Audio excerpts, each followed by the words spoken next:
Hello friend, मैं अपने YouTube channel study with engineer Amit पे आप सभी का स्वागत करता हूं।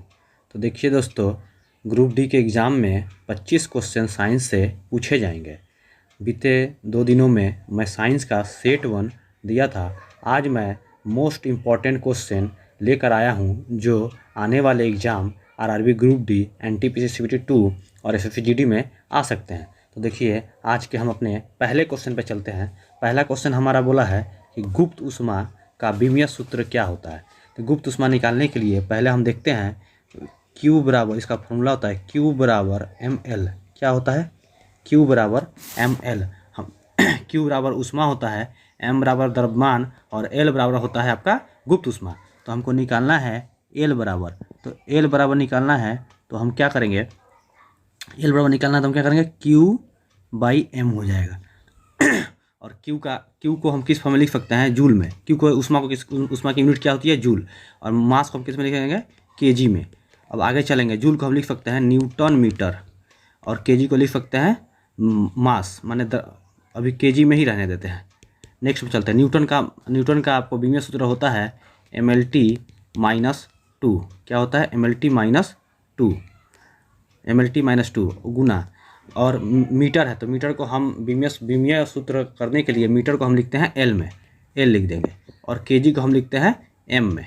तो एम से एक एम कट गया, यहाँ बच गया एल स्क्वायर टी पर माइनस स्क्वायर।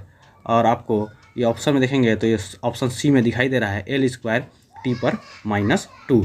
अगर आप चाहें तो आगे आप एम का पावर 0 भी रख सकते हैं, ठीक है। तो आपका आंसर ये हो जाएगा, m पर पावर 0 L पर स्क्वायर टी पर -2। देखिए दोस्तों, विमीय सूत्र निकालने के लिए किसी का भी अगर विमीय सूत्र निकालने से त्वरण, पृष्ठ तनाव या कार्य ऊर्जा बल, किसी का भी अगर विमीय सूत्र निकालना है तो उसका आपको सूत्र याद होना चाहिए। उस सूत्र से आप विमीय सूत्र निकाल सकते हैं। इसके पिछले वाले क्लास में मैंने विमीय सूत्र भी निकाल के दिखाया था कि आप सूत्र की सहायता से कैसे विमीय सूत्र निकाल सकते हैं। तो देखिए दोस्तों, आगे चलते हैं। आगे हमारा है, नीचे दिए गए विकल्पों में गलत आणविक सूत्र ज्ञात कीजिए। तो देखिए, जो गलत आणविक सूत्र, यानी ये 3 की कोई आणविक सूत्र है और एक इसमें से आणविक सूत्र नहीं होगा। तो देखिए, आणविक सूत्र निकालने के लिए आपका उसका फॉर्मूला होता है C का CN, H का 2N, H2N+1। क्या होता है, H2N+1 हो जाता है। क्या होता है, H2N+1 होता है। तो हम CN, अब C के जगह N का वैल्यू रखेंगे, C के जगह पे N का वैल्यू अगर 4 रखते हैं तो H का वैल्यू हमको 2N यानी 2 चौका 8 और +1 यानी 9 मिलेगा। यानी ये आपका आणविक सूत्र है। दूसरा देखते हैं, अगर C की जगह हम 2 रखेंगे तो H की जगह हमें 2N+1 यानी 5 मिलेगा। ये भी आणविक सूत्र है। और C की जगह 3 रखते हैं तो H का 2N+1 यानी यहाँ भी आपको H का पावर 7 मिलेगा। यानी ये भी आपका आणविक सूत्र है। मगर ये देखिए, C के जगह अगर N की जगह 2 रखते हैं तो C2H हो जाएगा 2N+1, तो 4 1 5 होता है। मगर ये नहीं हो रहा है, ये आपका क्या हो जाएगा, मिथेनॉल। इसको क्या कहते हैं, C2H3OH को मिथेनॉल कहते हैं। देखो, मिथाइल अल्कोहल को आप वुड अल्कोहल भी कहते हैं। आपको एग्जाम में ये क्वेश्चन पूछा जाता है, तो आप ये याद रखिएगा। नेक्स्ट पे चलते हैं। देखिए, नेक्स्ट क्वेश्चन है, एक उत्तल लेंस की फोकस लंबाई होती है। तो देखिए, उत्तल लेंस जो है, इसका फोकस लंबाई आपका पॉजिटिव होता है। और अवतल लेंस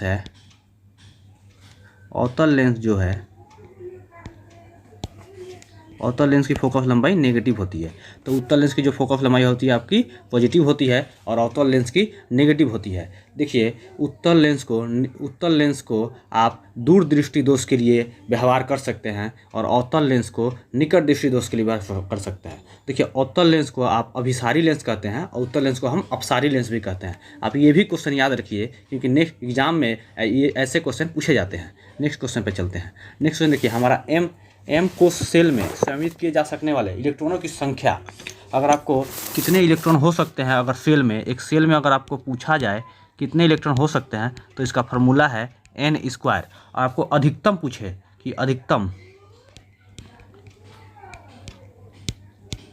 कितने इलेक्ट्रॉन हो सकते हैं एक सेल में, अधिकतम पूछे अगर सेल में कितने इलेक्ट्रॉन हो सकते हैं, इलेक्ट्रॉन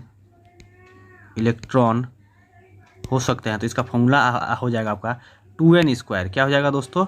2n²। आप एग्ज़ाम में, पिछले बार एग्ज़ाम में ऐसे क्वेश्चन पूछा गया था कि एक सेल में इलेक्ट्रॉन कितने इलेक्ट्रॉन हो सकते हैं, तो आपका फॉर्मूला हो जाएगा n²। और पूछेगा अधिकतम कितने एक सेल में इलेक्ट्रॉन हो सकते हैं, तो आपका फॉर्मूला हो जाएगा 2n²।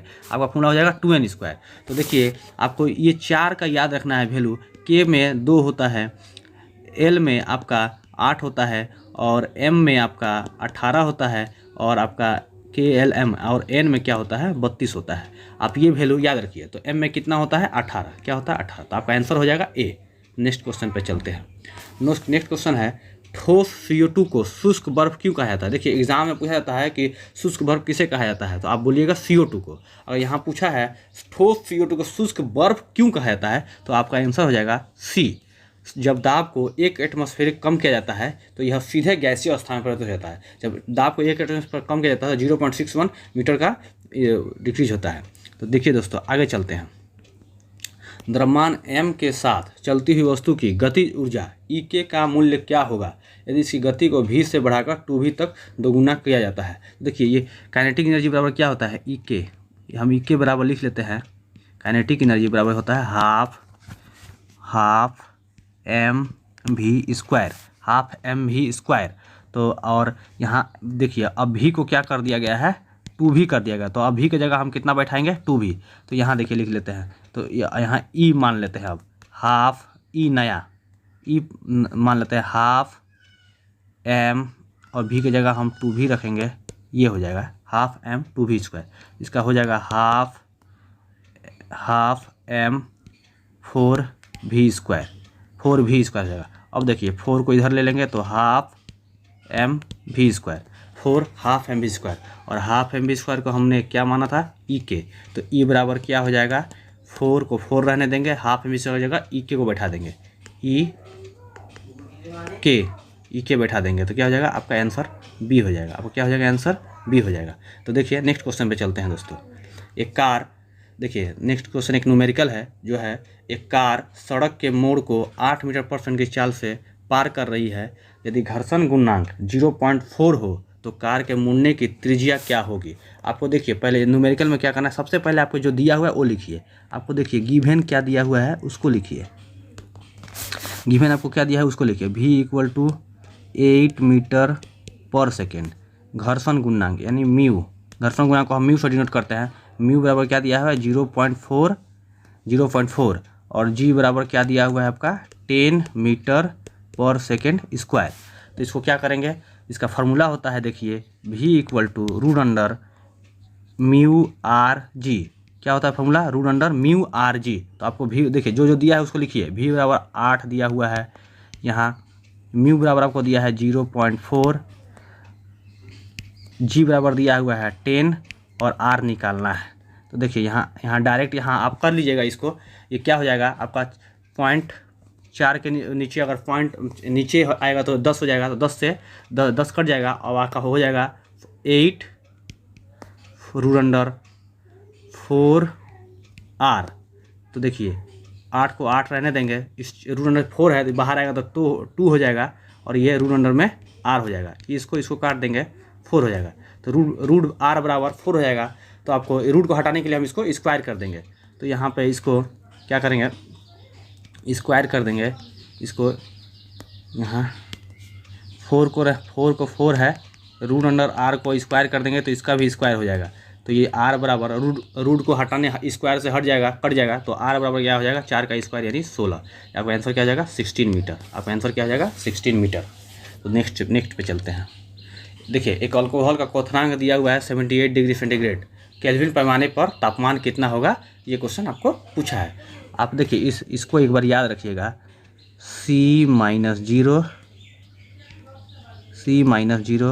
बराबर 100 - 0 = F - 32 बराबर 212 - 32 बराबर K - 273 बराबर 373 - 273।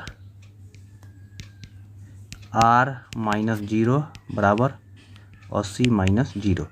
आप इसको याद रखिएगा किसी भी फॉर्म में सेंटीग्रेड से फ़ारेनहाइट में आप चेंज कर सकते हैं, फ़ारेनहाइट से केल्विन में चेंज कर सकते हैं, केल्विन में को आर में चेंज कर सकते हैं। आप किसी को भी उठाकर कहीं भी चेंज कर सकते हैं, केल्विन सेल्सियस से केल्विन में बदल सकते हैं, केल्विन से सेल्सियस में बदल सकते हैं, आप ऐसे कर सकते हैं। देखिए मैं एक बार आपको एग्ज़ाम में हिमांक बिंदु, इसका सेल्सियस, फ़ारेनहाइट और केल्विन का हिमांक बिंदु पूछता है और आपका क्वथनांक बिंदु पूछता है। अगर आपको सेंटीग्रेड का हिमांक बिंदु पूछेगा तो आप 0 लिखिएगा, अगर फ़ारेनहाइट का हिमांक बिंदु पूछेगा तो 32 लिखिएगा, और केल्विन का हिमांक बिंदु पूछेगा तो 273 लिखिएगा। यदि आर का हिमांक बिंदु पूछेगा तो 0 लिखिएगा। अगर क्वथनांक पूछेगा, सेल्सियस का क्वथनांक पूछेगा तो आप 100 लिखिएगा, सेल्सियस का फ़ारेनहाइट का क्वथनांक पूछेगा तो आप 212 लिखिएगा, केल्विन का क्वथनांक पूछेगा 273 लिखिएगा, और आर का क्वथनांक पूछेगा और 80 लिखिएगा। देखिए इससे एक और क्वेश्चन बनता है कि परम शून्य तापक्रम किसे कहते हैं, तो -273 को क्या कहते हैं, परम शून्य तापक्रम कहते हैं। -273 को परम शून्य तापक्रम कहते हैं। और एक क्वेश्चन और एग्जाम में पूछा जाता है कि सेल्सियस और फ़ारेनहाइट कौन से एक तापक्रम पर दोनों समान होता है, तो वो होता है -40 डिग्री सेंटीग्रेड सी। -40 डिग्री सेंटीग्रेड पर दोनों क्या होता है, समान व्यवहार करते हैं। क्या होता है, समान होते हैं, सेल्सियस और फ़ारेनहाइट। तो देखिए हमको अब क्वेश्चन पे चलते हैं। क्वेश्चन पे क्या है, क्वेश्चन पे चलते हैं। तो क्वेश्चन क्या पूछा है, सेल्सियस से केल्विन में पूछा है। तो देखिए सेल्सियस से हम केल्विन में जाएंगे, सेल्सियस से क्या करेंगे, केल्विन में जाएंगे। एक मिनट थोड़ा सा रुक जाइए। सेल्सियस से क्या करेंगे, केल्विन में जाना है हमको। चलते हैं सेल्सियस से केल्विन में। तो हमने जो लिखा था उसको आप याद रखिए। क्या लिखा था मैंने, C-0 100 -0 केल्विन में जाना है, K -273 373 -273। देखिए अगला में लिख देंगे C बराबर 100, 0 छोड़ दीजिए, K -273 373 में से घटाएंगे तो 100 हो जाएगा। आप नीचे से नीचे काट सकते हैं, 100 से 100 काट दिए। C बराबर आप बैठा दीजिए, कितना है 78, और K बराबर आपका है -273। 273 आकर इधर जुड़ जाएगा, 351 हो जाएगा K बराबर। तो आपका आंसर क्या हो जाएगा, 351 K। दोस्तों आप लोगों को समझ में आ रहा है। अगर आपको वीडियो अच्छा लग रहा है तो आप मेरे चैनल को लाइक, शेयर एंड सब्सक्राइब कीजिए, जिससे हमें मोटिवेट मिलता रहे। इसी तरह मैं साइंस का और भी इंपॉर्टेंट क्वेश्चन को डिस्कस कराता रहूं, और एक एक दिन मैं टॉपिक वाइज क्वेश्चन लेकर आऊं, जिससे एक एक टॉपिक, जैसे पीएच वैल्यू, विटामिन हो गया, मेटल नॉन मेटल हो गए, इस तरह से मैं क्वेश्चन लेकर आता रहूँ, जिससे कि आपके एग्जाम में एक भी क्वेश्चन साइंस का ना छूट पाए। तो आप मेरे चैनल को लाइक, शेयर एंड सब्सक्राइब कीजिए, जिससे कि हम मोटिवेट होते रहें, हमें अच्छा लगेगा। आप लाइक, शेयर, सब्सक्राइब करके करिएगा। कमेंट बॉक्स में कमेंट करके बताइएगा कि आपको कैसे लग रहा है वीडियो। तो दोस्तों आगे चलते हैं। किरचॉफ का प्रथम नियम आधारित है। दोस्तों किरचॉफ का 2 नियम आधारित है। प्रथम नियम किस पे आधारित है, स्वयं संरक्षण, आवेश पर, आवेश के संरक्षण पर प्रथम नियम आधारित है। ऊर्जा के संरक्षण पर आपका सेकेंड लॉ आधारित है, फर्स्ट लॉ। ये सेकेंड लॉ, फर्स्ट लॉ किस पे आधारित है, ऊर्जा का प्रथम नियम पूछा है तो आपका आंसर हो जाएगा ए। ऊर्जा का संरक्षण का अगर पूछेगा तो आपका ये हो जाएगा सेकेंड लॉ। स्वयं संरक्षण पर क्या आधारित है, रॉकेट की कार्य प्रणाली आपका आधारित है स्वयं संरक्षण पर। ठीक है दोस्तों, नेक्स्ट क्वेश्चन पे चलते हैं। प्लास्टर ऑफ पेरिस का रासायनिक सूत्र क्या होता है, तो देखिए प्लास्टर ऑफ पेरिस का जो रासायनिक सूत्र होता है, पहले रासायनिक सूत्र देखते हैं। तो इसका रासायनिक सूत्र होता है आपका प्लास्टर ऑफ पेरिस का CaSO4 हाफ H2O। क्या होता है आपका, ये फॉर्मूला होता है आपका प्लास्टर ऑफ पेरिस का। अगर एग्जाम में इसको हम कहते हैं कैल्शियम सल्फेट हाइड्रेट। क्या कहते हैं इसको, कैल्शियम सल्फेट हाइड्रेट। तो आपका आंसर हो जाएगा C। और इसको जिप्सम, अगर एग्जाम में जिप्सम पूछे तो आपका फॉर्मूला हो जाएगा CaSO4 2H2O। अगर आपको कैल्शियम क्लोराइड का फॉर्मूला, कैल्शियम क्लोराइड को क्या होता है CaL2, और कैल्शियम नाइट्रेट का होता है CaNO3। क्या होता है CaNO3। तो आपको ये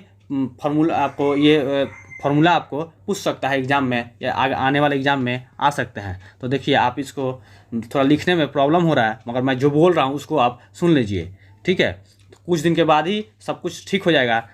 आगे चलते हैं। मस्तिष्क के किस भाग में भूख लगने व भोजन से तृप्ति की अनुभूति कराने के केंद्र स्थित होते हैं। देखिए, जो भी भूख लगता है, हमें भोजन का अनुभव होता है, ये सारे का काम कहाँ होता है? हाइपोथैलेमस में। हाइपोथैलेमस हमारे शरीर के तापमान को भी नियंत्रित करता है दोस्तों। देखिए, सेरिब्रम जो है आपका मस्तिष्क का सबसे बड़ा भाग है, और मेडुला ऑब्लांगेटा क्या करता है? अनैच्छिक क्रियाएं जैसे छींकना, जैसे श्वसन दर को नियंत्रित करना, ये सारा चार्ज किस में होता है? मेडुला ऑब्लांगेटा में। तो देखिए, आगे चलते हैं दोस्तों। सभी कवक सदैव होते हैं। तो देखिए, कवक सभी सदैव क्या होता है? मृतपोजवी। क्या होता है? मृतपोजवी। और कवक के बारे में आप थोड़ा सा जान लेते हैं। कवक के अध्ययन को क्या कहते हैं? माइकोलॉजी। कवक के अध्ययन को क्या कहते हैं? माइकोलॉजी। कवक के अध्ययन को क्या कहते हैं? माइकोलॉजी। माइकोलॉजी क्या कहते हैं? माइकोलॉजी। कवक क्या होता है? माइकोलॉजी। कवक की जो 2 कोशिका भित्ति होती है वो काइटिन की बनी होती है। और कवक का जो एग्जाम्पल्स आप देखिएगा तो ईस्ट होता है, फफूंदी होता है, मशरूम होता है। देखिए दोस्तों, मशरूम में सबसे ज़्यादा प्रोटीन पाया जाता है 80%। कवक थैलोफाइटा वर्ग का पौधा है जो जड़ तना पत्ती में विभाजन नहीं होता है। तो देखिए दोस्तों, स्वपोषी कौन होता है? स्वपोषी आपका शैवाल होता है। कौन होता है? शैवाल। स्वपोषी शैवाल होता है। कवक और शैवाल पर जितने भी क्वेश्चन एग्जाम में बनते हैं उसको मैं थोड़ा सा डिस्कस कर देता हूँ। शैवाल के बारे में मैं बता देता हूँ। शैवाल जो है आपका शैवाल जो है, शैवाल में क्या होता है? प्रकाश संश्लेषण होता है, और इसमें क्लोरोफिल पाया जाता है, जिससे ये क्या होता है? ये स्वपोषी मतलब क्या होता है? ये अपना भोजन खुद बना सकता है। और मृतपोजी क्या होता है? जो सड़े गले पदार्थों से अपना भोजन प्राप्त करते हैं उसे कहते हैं कवक। वो क्या करता है? वो जो भोजन प्राप्त करता है कवक इससे प्राप्त करता है, मृतपोजी से। तो परजीवी क्या होता है कि जो अपने भोजन के लिए दूसरों पर निर्भर होते हैं उसे परिजीवी कहता है। तो देखिए, शैवाल के बारे में थोड़ा सा चर्चा कर लेते हैं। तो शैवाल का अध्ययन को कहते हैं फाइकोलॉजी कहते हैं। क्या कहते हैं? शैवाल के अध्ययन को हम फाइकोलॉजी कहते हैं। और शैवाल और कवक जो दोनों को संयुक्त रूप से लाइकेन कहते हैं। क्या कहते हैं? लाइकेन कहते हैं। शैवाल भी थैलोफाइटा वर्ग का पौधा है और कवक भी थैलोफाइटा वर्ग का पौधा है, जिसमें क्या होता है? जड़ तना पत्ती क्या होती है? विभाजन नहीं होती है। तो दोस्तों, हमने शैवाल और कवक के बारे में बहुत सी क्वेश्चन देखा। और देखिए, शैवाल की एक और एग्जाम में क्वेश्चन पूछा जाता है कि शैवाल की कोशिका भित्ति को हम सेलुलोज कहते हैं। शैवाल की कोशिका भित्ति किसकी बनी होती है? सेलुलोज की। और कवक की कोशिका भित्ति बनती है काइटिन की। अब इससे जितना भी शैवाल और कवक को मैंने बताया, इससे आपको एग्जाम में जरूर क्वेश्चन मिलेंगे। तो देखिए, नेक्स्ट क्वेश्चन में चलते हैं। निम्न से कौन सी यांत्रिक लाभ के लिए सही है? देखिए, यांत्रिक लाभ क्या होता है? आपका यांत्रिक लाभ होता है, यांत्रिक लाभ आपका होता है W/P। W क्या होता है? आपका लोड। ये क्या होता है? W बराबर होता है आपका लोड। क्या होता है? W बराबर लोड, और P मतलब प्रयास यानी आयास। तो आपका क्या हो जाएगा? भार बटा आयास। W मतलब भार और P मतलब आयास। तो आपका आंसर B हो जाएगा। नेक्स्ट क्वेश्चन में चलते हैं दोस्तों। शब्द रडार किससे व्युत्पन्न है? यानी रडार का फॉर्म पूछा है कि क्या हो जाएगा? रडार का फुल फॉर्म पूछा है। तो रडार का फुल फॉर्म होता है रेडियो डिटेक्शन एंड रेजिंग। ये आपका क्या होता है? रेडियो एंड दूरसंचार के लिए इसका उपयोग किया जाता है। तो दोस्तों, नेक्स्ट क्वेश्चन पे चलते हैं। नेक्स्ट क्वेश्चन है, एक असंतृप्त हाइड्रोकार्बन है। अब देखिए, हाइड्रोकार्बन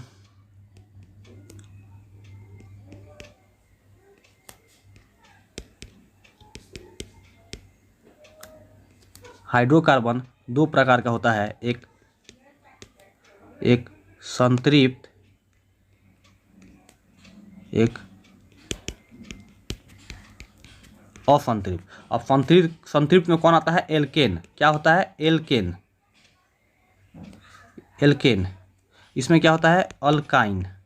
अल्कीन और अल्काइन।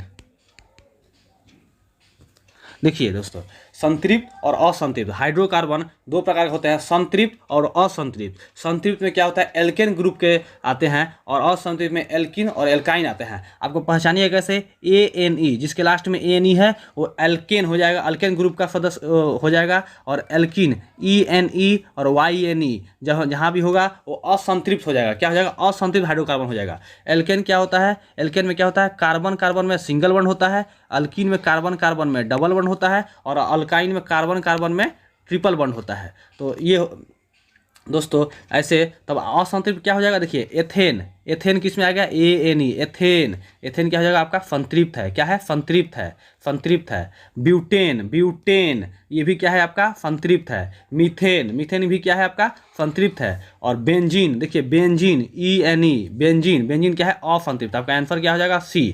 आपका आंसर क्या हो जाएगा? C। संतृप्त और असंतृप्त से पिछले एग्जाम में रेलवे के प्रीवियस ईयर में काफ़ी क्वेश्चन पूछे गए हैं, तो आप इसको अच्छा से देख लीजिएगा। यहाँ मैं अल्केन का सूत्र बता देता हूँ। अल्केन, अल्काइन, अल्कीन और अल्काइन।